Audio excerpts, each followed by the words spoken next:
तो बच्चों आज हम क्लास 10th के साइंस विज्ञान का अध्याय नंबर 10, ठीक है, चैप्टर 10, जिस चैप्टर का नाम है प्रकाश का प्रवर्तन तथा अपवर्तन। मेरे प्यारे बच्चों, इस चैप्टर का जितने भी एमसीक्यूज क्वेश्चन बनते हैं, जितने भी ऑब्जेक्टिव क्वेश्चन बनते हैं, वो सारे ऑब्जेक्टिव क्वेश्चन को हम लोग इस वीडियो में कंप्लीट करने वाले हैं। ठीक है, जो मोस्ट इंपॉर्टेंट है बोर्ड एग्जाम के लिए, जो परीक्षाओं में बार बार पूछा जाता है, जो ऑब्जेक्टिव क्वेश्चन, वे सारे ऑब्जेक्टिव क्वेश्चन को हम लोग इस वीडियो में फिनिश करने वाले हैं। ठीक है, मैं बता दूं बच्चों कि इस चैप्टर का आप लोग को 70 प्लस ऑब्जेक्टिव क्वेश्चन करवाया जाएगा। ठीक है, 70 प्लस, कितना, 70 प्लस ऑब्जेक्टिव क्वेश्चन करवाया जाएगा। ठीक है, तो आप वीडियो को शुरू से लेकर अंत तक जरूर देखना। ठीक है, यदि आप इस पूरे चैप्टर को कर लेते हो तो इस चैप्टर से जो भी आने वाले एग्जाम में प्रश्न होंगे इन्हीं में से आएगा। चलिए फिर शुरू करते हैं हम लोग ज्यादा लेट ना करते हुए। सबसे पहला इंपॉर्टेंट क्वेश्चन क्या है मेरे प्यारे बच्चों? तो पहला क्वेश्चन है, दाढ़ी बनाने में किस प्रकार के दर्पण का उपयोग किया जाता है? तो ऑप्शन है अवतल, ऑप्शन बी है उत्तल एवं समतल, या फिर ऑप्शन सी है समतल, या फिर डी है ए और बी दोनों। ठीक है, तो इसका जो सही उत्तर हो जाएगा बच्चों अवतल दर्पण। ठीक है, दाढ़ी बनाने समय जब आप बाल कटवाने जाते हो, दाढ़ी बनवाने जाते हो, तो जब दर्पण लगा होता है, मिरर आगे लगा होता है, वो कौन सा दर्पण होता है? तो वो अवतल दर्पण होता है। ठीक है, तो यहाँ पे बच्चों आप लोग के एग्जाम में हम बहुत बार देखें कि दाढ़ी बनाने के जगह में हजामती भी लिखता है। ठीक है, तो हजामत बनाने समय किस दर्पण का प्रयोग किया जाता है, ये भी सवाल हो सकता है। ठीक है, तो कंफ्यूज होना नहीं है। चलिए क्वेश्चन नंबर 2 में हम लोग बढ़ते हैं। क्या लिखा हुआ है? निम्नांकित में से कौन सा पदार्थ लेंस के लिए प्रयुक्त नहीं किया जा सकता है? ठीक है, तो किससे लेंस नहीं बन सकता है? तो जल, हाँ, ये जल जो है लेंस के लिए प्रयुक्त हो सकता है, कांच भी हो सकता है, प्लास्टिक भी हो सकता है, लेकिन मिट्टी जो है ना मेरे प्यारे बच्चों, मिट्टी है, ये आप लोग का लेंस के लिए प्रयुक्त नहीं किया जा सकता है। तो ऑप्शन नंबर डी इसका बिल्कुल राइट हो जाएगा। आगे बढ़ते हम लोग। निर्वात में प्रकाश की चाल, निर्वात में प्रकाश की चाल होती है, ठीक है, तो कितना होता है? 3 इंटू 10 का पावर 8 मीटर पर सेकेंड, 3 इंटू 10 का पावर 8 सेंटीमीटर सेकेंड, 3 इंटू 10 का पावर 8 किलोमीटर सेकेंड, और इनमें से कोई नहीं। ठीक है, तो इसका जो राइट आंसर हो जाएगा ऑप्शन नंबर ए, 3 इंटू 10 का पावर 8 मीटर पर सेकेंड। ठीक है, तो निर्वात में प्रकाश की चाल इतनी होती है। आगे बढ़ते हम लोग अगले सवाल में।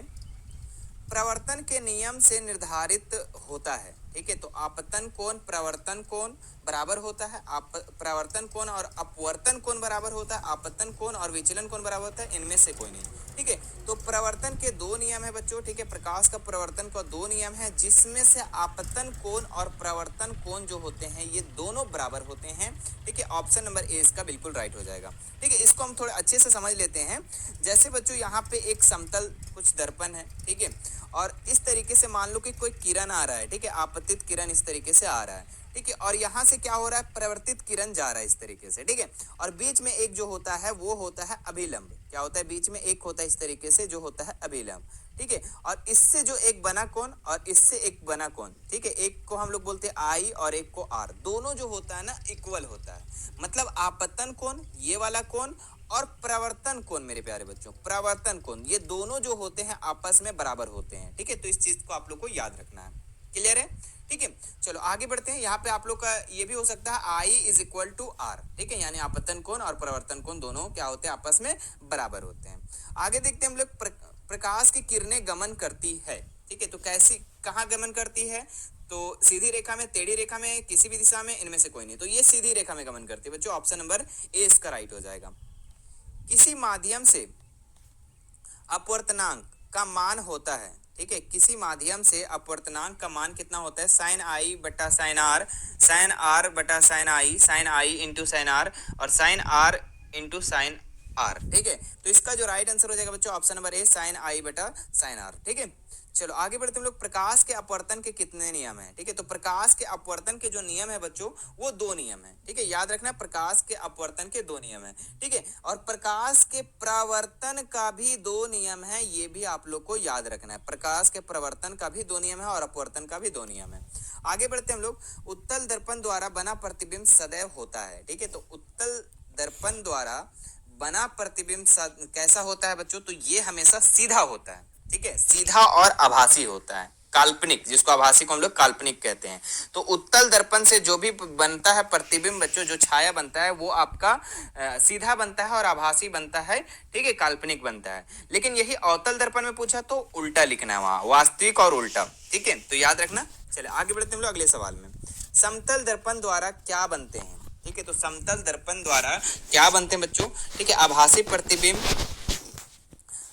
वास्तविक प्रतिबिंब, ए और बी दोनों इनमें से कोई नहीं। ठीक है, तो समतल द्वारा दर्पण द्वारा भी जो बनते हैं बच्चों वो भी आभासी बनता है। ऑप्शन नंबर ए इसका राइट हो जाएगा। ठीक है, मैं एक बार लिख देता हूं, आप लोग को थोड़ा सा क्लियर हो जाएगा। ठीक है, देखो यहाँ पे सबसे पहले हम लिखते हैं उत्तल दर्पण का। जब भी उत्तल दर्पण पूछा, ठीक है, याद रखना, उत्तल दर्पण पूछा तो इसमें क्या क्या बनेगा, आभासी बनेगा। ठीक है, याद रखना। ठीक है, आभासी और सीधा बनेगा। ठीक है, आभासी और सीधा। ठीक है, और यही चीज पूछ दिया कि अवतल, अवतल, अवतल पूछा तो यहाँ पे बनेगा जो बच्चों आभासी नहीं, यहाँ पे आपका बनेगा वास्तविक। ठीक है, वास्तविक। आभासी को हम लोग काल्पनिक भी कहते हैं, याद रखना। ठीक है, वास्तविक और क्या बनेगा, वास्तविक और यहाँ पे उल्टा बनेगा। ठीक है, तो दोनों चीज को आप स्क्रीनशॉट ले लो। ठीक है, याद रखना। ठीक है, उत्तल दर्पण में आभासी और सीधा मतलब काल्पनिक और सीधा, और अवतल में वास्तविक और उल्टा। ठीक है, और समतल में भी सेम इसी तरीके से उत्तल वाला काम होगा। ठीक है, आभासी का प्रतिबिंब बनता है। ठीक है, आगे बढ़ते हम लोग 10 नंबर सवाल में। एक गोलीय दर्पण की वक्रता त्रिज्या 40 सेंटीमीटर है तो इसकी फोकस दूरी होगी। ठीक है, तो वक्रता त्रिज्या, इसका फोकस दूरी पूछ रहा है बच्चों। तो F बराबर जो फॉर्मूला होता है वो R/2 होता है, यानी वक्रता त्रिज्या का आधा होता है। तो वक्रता त्रिज्या कितना है मेरे प्यारे बच्चों, तो 40 है, और इसको 2 से डिवाइड कर देंगे तो कितना हो जाएगा, 20। ठीक है, तो 20 सेंटीमीटर इसका राइट आंसर हो जाएगा, ऑप्शन नंबर सी। आगे बढ़ते हम लोग। फोकस के अभिसारित करने वाला किरण पुंज प्रवर्तन के बाद समांतर किरण पुंज किस दर्पण में बदल जाता है। ठीक है, तो अवतल दर्पण में, उत्तल दर्पण में, या दोनों दर्पण में, या इनमें से कोई नहीं। ठीक है, तो इसका जो राइट आंसर हो जाएगा ऑप्शन नंबर सी। ठीक है, ए और बी दोनों में। आगे बढ़ते हम लोग अगले सवाल में। तेल लगा कागज होता है। ठीक है, तेल लगा कागज पारदर्शक होता है, एकदम पूरा क्लियर दिख जाता है क्या, अगर तेल में, कागज में हम तेल लगा दे बच्चों तो क्या पूरा क्लियर दिख जाता है, आर पार नहीं दिखता है, तो पारदर्शक तो होगा नहीं, अपारदर्शक। अगर देखिए सिर्फ कागज रहा तो अपारदर्शक है, लेकिन कागज में अगर हम तेल लगा देते तो पीछे वाला जो भी चीज होता है, जैसे कागज में तेल लगा लो और उसके बाद आप देखो आंख से, ठीक है, तो पीछे वाला हल्का हल्का आपको दिखाई देगा। ठीक है, तो अपारदर्शक भी नहीं होगा। ठीक है, मतलब तो यहाँ पे क्या हो जाएगा, पारभाषक, जो हल्का हल्का दिखाई देता है बच्चों तेल लगा करके। अगर कागज को आप देखते हैं एक साइड से दूसरे साइड तो वो हल्का हल्का दिखाई देता है, जिसको हम लोग पारभाषक कहते हैं। ऑप्शन नंबर सी इसका बिल्कुल राइट हो जाएगा। आगे बढ़ते हम लोग। डायोप्टर उस लेंस की क्षमता होती है जिसकी फोकस दूरी है। ठीक है, तो डायोप्टर, सबसे पहले तो आपको जान लेना है कि लेंस का एसआई मात्रक डायोप्टर होता है। ठीक है, ये याद रख लेना। ठीक है, बाकी यहाँ पे पूछ रहा है कि डायोप्टर उस लेंस की क्षमता जिसकी फोकस दूरी, जिसकी फोकस दूरी बच्चों अगर 1 मीटर है, ठीक है, जिसकी फोकस दूरी अगर 1 मीटर है तो उसका जो लेंस की क्षमता होगा वो 1 डायोप्टर होगा। ठीक है, तो ये भी याद रखना है। तो 1 मीटर इसका राइट आंसर हो जाएगा। यदि आपतन कोण I और प्रवर्तन कोण R हो तो क्या होगा, अभी हमने जस्ट बताया कि आपतन कोण और प्रवर्तन कोण हमेशा ऑलवेज बराबर होता है। ठीक है, तो ऑप्शन नंबर ए इसका बिल्कुल राइट हो जाएगा। आगे देखते हैं हम लोग अगले सवाल में। किसी बिंब का वास्तविक तथा समान साइज का प्रतिबिंब प्राप्त करने के लिए बिंब को उत्तल दर्पण के सामने रखना होगा। ठीक है, तो किसी बिंब को अगर हम समान साइज में हम चाहते हैं, ठीक है, तो किस में रखना पड़ेगा, और उत्तल दर्पण बोल रहा है, तो उत्तल दर्पण होता कैसे, सबसे पहले उसको ड्रॉ कर लो। तो ये होता है बच्चों उत्तल दर्पण, जिसके अंदर का पृष्ठ क्या होता है, कलर क्या वो होता है। ठीक है, थोड़ा अच्छे से नहीं बन रहा है, कोई बात नहीं। ठीक है, अब यहाँ पे कहाँ पे आप रखोगे, कहाँ पे आप रखोगे कि जो दर्पण है मेरे प्यारे बच्चों, जो वस्तु है वो समान साइज का बनेगा। तो हम देखिए यहाँ पे इस तरीके से होता है। ठीक है, ये होता है मुख्य अक्ष, है ना, मुख्य अक्ष वाले लाइन हो गया। ये यहाँ पे एफ होता है और यहाँ पे होता है सी, जिसको हम लोग 2F के नाम से भी जानते हैं। ठीक है, सी को हम लोग 2F के नाम से जानते हैं। तो अगर हम वस्तु को बच्चों 2F के सामने रखते हैं, ठीक है, अगर हम वस्तु को 2F के सामने रखते हैं तो इसका जो बिंब बनेगा ना वो हमेशा समान साइज का बनेगा। ठीक है, ये यहां से जाएगा यहाँ, फिर यहां से कट करके ऐसे आएगा, और जो बनेगा बिंब जो बनेगा ये बनेगा आपका समान साइज का बनेगा, भले ही उल्टा बनेगा ये, लेकिन समान बनेगा। ठीक है, तो इसका जो राइट आंसर हो जाएगा मेरे प्यारे बच्चों वो हो जाएगा 2F पर, ऑप्शन नंबर सी। आगे बढ़ते हम लोग 16 नंबर सवाल। मोटर गाड़ी के हेडलाइट किस दर्पण का प्रयोग होता है, मतलब कि हेडलाइट में, जैसे देखिए यहाँ पे जो आप मोटर गाड़ी देख रहे हो इसको हम थोड़ा बड़ा करके दिखा दे रहे हैं। ठीक है, ध्यान देना आप लोग कि ये मोटर गाड़ी है। ठीक है, ये गाड़ी है, आप तो बाइक चलाते होगे, हेडलाइट इसको कहते हैं। ठीक है, और हेडलाइट इसको कहते हैं। और इसको जो आप देख रहे हैं यहाँ पे जो दो मिरर लगा हुआ है, दो आईना लगा हुआ है, ये इसको हम लोग साइड मिरर कहते हैं। किस क्या कहते हैं? इसको साइड मिरर कहते हैं और इसको हेडलाइट कहते हैं। ठीक है, अब यहाँ पे पूछ रहा है कि हेडलाइट में कौन सा दर्पण होता है। तो हेडलाइट में मेरे प्यारे बच्चों वो अवतल दर्पण होता है, याद रखना। ठीक है, कौन सा दर्पण होता है?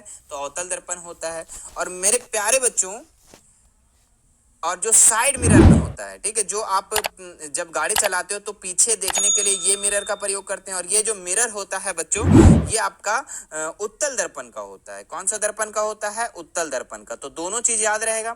ठीक है, दोनों चीज याद रहना चाहिए कि जो हेडलाइट में होता है सर वो अवतल दर्पण का होता है, और जो साइड मिरर होता है गाड़ी का वो आपका उत्तल दर्पण का होता है। ठीक है, चलो आगे। अब देखो यहाँ पे सवाल क्या था, हेडलाइट में, तो अवतल दर्पण ऑप्शन नंबर ए मार के हम लोग घर चले आएंगे, है ना। आगे बढ़ते हम लोग, हीरा का अपवर्तनांक है। ठीक है, तो हीरा का अपवर्तनांक कितना है मेरे प्यारे बच्चों? तो हीरा का जो अपवर्तनांक है ये आपका 2.42 है। ठीक है, ऑप्शन नंबर डी इसका बिल्कुल राइट हो जाएगा। आगे देखते हैं हम लोग, सिनेमा के पर्दे पर किस प्रकार का प्रतिबिंब बनता है। ठीक है, तो वास्तविक प्रतिबिंब, आभासी प्रतिबिंब, ए और बी दोनों इनमें से कोई नहीं। ठीक है, तो वास्तविक प्रतिबिंब बनता है बच्चों। ठीक है, तो ऑप्शन नंबर ए इसका बिल्कुल राइट हो जाएगा 18 नंबर का। 19 नंबर में आइए, उत्तल लेंस की क्षमता होती है। तो उत्तल लेंस की क्षमता क्या होती है? धनात्मक होती है, ऋणात्मक होती है, या शून्य होती है, या इनमें से कोई नहीं। तो आपको याद रखना कि उत्तल लेंस बच्चों हमेशा का हमेशा धनात्मक होगा। क्या होगा? धनात्मक।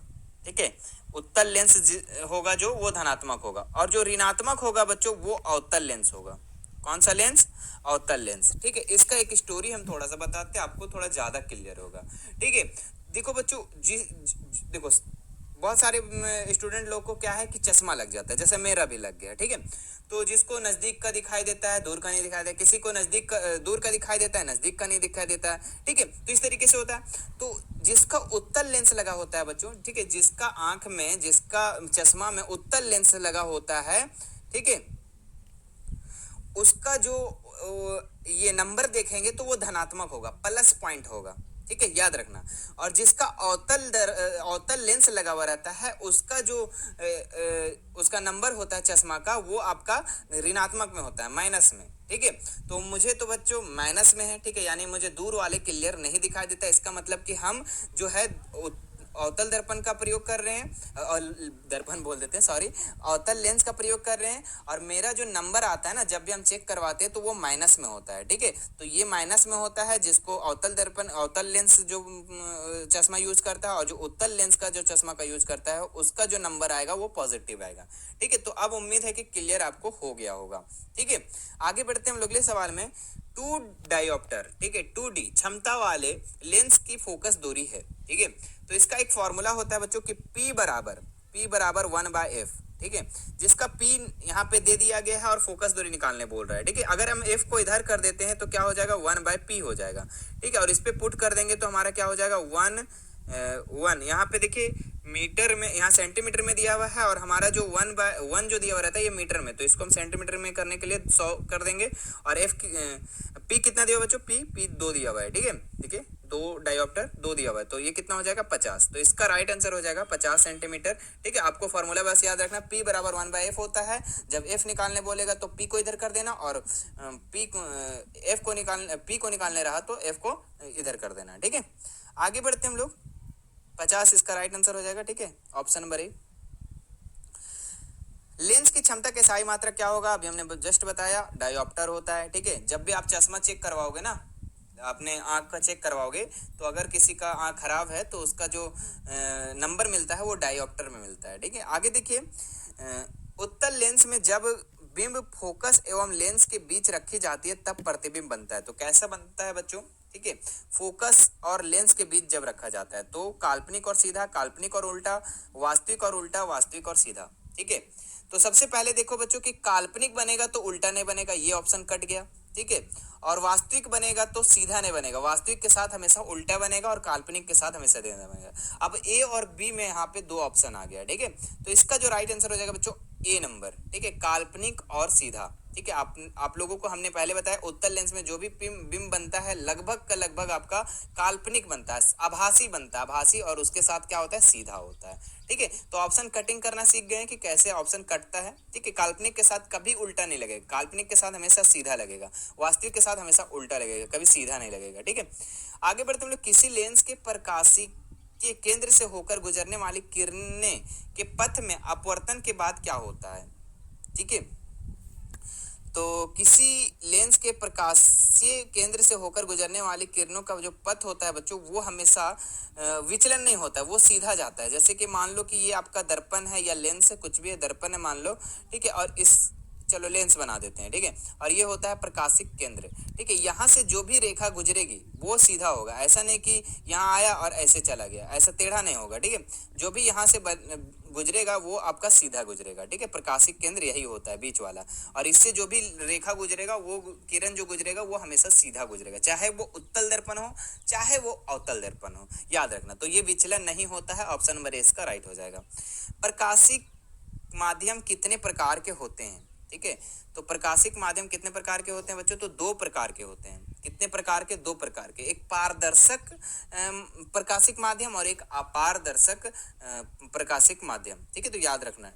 आगे बढ़ते हम लोग। माध्यम बदलने पर प्रकाश का वेग का बदलना है कहलाता है, क्या कहलाता है, तो माध्यम अगर बदलते हैं, मान लो कि यहाँ पानी है, ठीक है, मान लो कि ये क्या है, पानी है, ठीक है, और यहाँ मान लो कि एक शीशा है, शीशा से हम यहाँ पे एक टॉर्च जलाए, यहाँ पे शीशा आया, ठीक है, और शीशा से क्रॉस करके जो रेखा है वो पानी में चला गया, पानी से फिर ऐसे चल गया, मतलब कि यहाँ वेग जो होता है चेंज हो जाता है। क्योंकि आपको पता है कि जो निर्वात में सबसे ज़्यादा प्रकाश चलता है, ठीक है, और उसके बाद कांच में धीरे हो जाता है, फिर जल में और धीरे हो जाता है। तो इस तरीके से वेग का बदलना जो होता है बच्चों, वो अपवर्तन कहलाता है। ऑप्शन नंबर बी इसका राइट हो जाएगा, है ना, 25 का जो बी हो जाएगा, आवर्तन लिखा हुआ है ना, तो अपवर्तन इसका राइट आंसर हो जाएगा। ठीक है, प्रकाश के अपवर्तन के कारण क्या होता है कि अगर माध्यम को हम चेंज कर दें तो प्रकाश की चाल भी चेंज हो जाएगी, प्रकाश का वेग भी चेंज हो जाएगी। आगे बढ़ते लोग। पानी में डाली गई छड़ी टेढ़ी दिखती है, इसका कारण क्या है, तो अपवर्तन के कारण दिखता है। ठीक है, आगे बढ़ते हम लोग। पानी से भरी बाल्टी की गहराई कम दिखती है, क्योंकि इसका कारण है, इसका कारण अपवर्तन ही है। ठीक है, अपवर्तन ऑप्शन नंबर ए इसका राइट हो जाएगा। किस दर्पण का दृष्टि सबसे बड़ा होता है। ठीक है, तो दो दर्पण है, एक उत्तल दर्पण, एक अवतल दर्पण। ठीक है, दोनों दर्पण में सबसे ज्यादा दृष्टि जो क्षेत्र होता है वो उत्तल का होता है। ठीक है, शुरू में ही बताए थे बच्चों आप लोग को कि जो गाड़ी के साइड मिरर में होता है, जो गाड़ी होता है, गाड़ी के जो साइड मिरर में जो दर्पण होता है वो उत्तल दर्पण होता है, और वो दृष्टि क्षेत्र लेता है। क्यों, क्योंकि देखो उतना बड़ा बड़ा बस जो आता है, मान लो कि आप गाड़ी चला रहे हो, ठीक है, बैठ के गाड़ी चला रहे हो, और ये साइड मिरर है, तो गाड़ी चला रहे हो बच्चों, तो ये जो साइड मिरर से आप जो देख रहे हो वो कितना बड़ा बस जो है एक छोटा सा मिरर में समा जाता है, इसलिए इसका जो क्षेत्र होता है ना वो काफी बड़ा होता है। ठीक है, मतलब छोटा सा, इतना छोटा तो मिरर ही रहता है जी, साइड मिरर, आपके जो बगल में मिरर होता है, गाड़ी का बगल में मिरर, वो तो छोटा ही होता है, और कितना बड़ा बड़ा बस को अपने अंदर कब्जा करके दिखाता है ना, मतलब अपने अंदर को दिखाता है। ठीक है, तो इसका कौन सा आंसर हो जाएगा, उत्तल दर्पण, ऑप्शन नंबर सी इसका राइट हो जाएगा। सोलर कुकर का में प्रयोग किए जाते हैं, तो ये सोलर कुकर में बच्चों अवतल दर्पण का प्रयोग होता है, ऑप्शन नंबर ए इसका राइट हो जाएगा। निम्नलिखित में से प्रकाशिक माध्यम कौन है। ठीक है, तो लकड़ी नहीं, ये तो नहीं है, शीशा, हाँ सर ये है, तो ऑप्शन नंबर बी इसका राइट हो जाएगा। लोहा नहीं है, तांबा नहीं है, लेकिन शीशा जो है ये प्रकाशिक माध्यम है। ठीक है, एक साइड से दूसरे साइड पार हो सकता है। गोलीय दर्पण की फोकस दूरी उसकी वक्रता त्रिज्या की क्या होती है। ठीक है, तो गोलीय दर्पण की फोकस दूरी मतलब एफ और आर दोनों का संबंध क्या है मेरे प्यारे बच्चों, तो जो आर का आधा जो होता है वो एफ होता है, आर का आधा होता है। फोकस दूरी उसकी वक्रता त्रिज्या की क्या होती है, आधी होती है। क्योंकि हमें फॉर्मूला पता है कि एफ बराबर होता है आर बटा 2, यानी कि जो फोकस दूरी है वो त्रिज्या का आधा होता है। ठीक है, तो ऑप्शन नंबर ए इसका बिल्कुल राइट हो जाएगा। ठीक है, हाँ इसका सवाल थोड़ा सा चेंज हो जाता है कि वक्रता त्रिज्या जो है वो फोकस दूरी का कितना होता है, तो वो दुगुना होता है ना, आर बराबर 2f। ठीक है, तो ये याद रखना आप लोग। आगे बढ़ते हैं हम लोग 32 नंबर सवाल। रोगियों के नाक, कान और गले की जांच में डॉक्टर का प्रयोग करते हैं, तो वो अवतल दर्पण का प्रयोग करते हैं, ऑप्शन नंबर ए इसका बिल्कुल राइट हो जाएगा। चलिए आगे बढ़ते हम लोग। सूर्य से आने वाला प्रकाश पुंज कैसा होता है? ठीक है, तो ये होता है बच्चों संतृप्त प्रकाश पुंज। ऑप्शन नंबर 20 का बिल्कुल राइट हो जाएगा। ठीक है, 33 का बी नंबर राइट हो जाएगा। आगे बढ़ते हम लोग, विरल माध्यम में प्रकाश की चाल सघन माध्यम की अपेक्षा कैसी होती है? तो विरल माध्यम से अगर सघन माध्यम में प्रकाश जाता है बच्चों, तो उसकी जो चाल है, ठीक है, विरल माध्यम में जो चाल है ज्यादा होता है सघन माध्यम की अपेक्षा। ठीक है, तो ज्यादा होता है इसका मतलब अधिक हो जाएगा। ठीक है, अधिक होती है, ऑप्शन नंबर 20 का बिल्कुल राइट हो जाएगा। ठीक है, आगे बढ़ते हैं लोग, आधुनिक क्वांटम सिद्धांत के आधार पर प्रकाश को क्या माना गया है? तरंग माना गया है, कण माना गया है, या ए और बी दोनों, या इनमें से कोई नहीं? तो बच्चों आधुनिक क्वांटम सिद्धांत के आधार पर प्रकाश को तरंग और कण दोनों माना गया है। ऑप्शन नंबर 30 का बिल्कुल राइट हो जाएगा। आगे बढ़ते हम लोग, विरल माध्यम से सघन माध्यम में गमन करने वाली प्रकाश की किरणें धीमी हो जाती है। ठीक है, अतः इसका झुकाव किधर होता है बच्चों? ठीक है, विरल माध्यम से सघन माध्यम में करने वाले प्रकाश की किरणें धीमी हो जाती है, तो इसका जो झुकाव होता है बच्चों ये होता है अभिलंब की ओर इसका झुकाव होता है। ऑप्शन नंबर सी इसका बिल्कुल राइट हो जाएगा। ठीक है, वक्त काफी ज्यादा हो गया है, वीडियो लंबी हो जाएगी। ठीक है, तो मैं अभी इसको यहीं तक छोड़ दे रहा हूँ। ठीक है, बाकी हमारे पास बहुत सारे क्वेश्चन है। ठीक है, सारे क्वेश्चन को मैं अगले भाग में कंप्लीट करवा दूंगा। ठीक है, अभी मैं इतने ही को छोड़ देता हूँ। ठीक है, लगभग 71 क्वेश्चन है। ठीक है, अभी जो ये वीडियो बनेगा बच्चों वो भाग 1 रहेगा। ठीक है, भाग 1, और इसके बाद जो वीडियो आएगी बच्चों वो आपका भाग 2 रहेगा। ठीक है, तो आप भाग 2 भी जरूर देखना। ठीक है, भाग 2 को देखने के लिए, ठीक है, समय पर आपके पास नोटिफिकेशन आने के लिए अगर हमारे चैनल को सब्सक्राइब नहीं किए हैं तो सब्सक्राइब करके घंटी जरूर दबा देना। ठीक है, आप सब्सक्राइब जैसे करोगे तो वहां पे घंटी का ऑप्शन आएगा। ठीक है, वही को आपको उसमें क्लिक कर देना है। ठीक है, तब आपके पास जो भी हमारे नई वीडियो आएगी, ठीक है, आपके एग्जाम के प्रिपरेशन के रिगार्डिंग या फिर कोई न्यूज के रिगार्डिंग, ठीक है, तो वो सारे अपडेट आपको मिल जाएंगे। ठीक है, और बच्चों आप लोग को सारे चैप्टर को अगर देखना चाहते हैं, ठीक है, तो लिंक मैं डिस्क्रिप्शन में डाल दे रहा हूँ। इसके लिए एक अलग सा प्लेलिस्ट बना दिए हैं। ठीक है, डिस्क्रिप्शन में प्लेलिस्ट मिल जाएगा, या फिर आप हमारे चैनल पे विजिट कर सकते हैं, वहाँ पे प्लेलिस्ट बना हुआ है। प्लेलिस्ट में आप जाकर देख सकते हैं, साइंस, मैथ्स, सोशल साइंस, जो भी आपको देखना है ऑब्जेक्टिव क्वेश्चन वो आप देख सकते हैं। ठीक है, मैथ का तो आप लोग का सॉल्यूशन के साथ आप लोग का डाला गया है, तो आप मैथ को भी बढ़िया से कंप्लीट कर सकते हैं। ठीक है, और हमसे जुड़ने के लिए बच्चों हमारे इंस्टाग्राम, टेलीग्राम, व्हाट्सएप का लिंक जो है डिस्क्रिप्शन में दिया हुआ है, वहां से आप जुड़ सकते हैं। ठीक है, बाकी अपडेट पाने के लिए।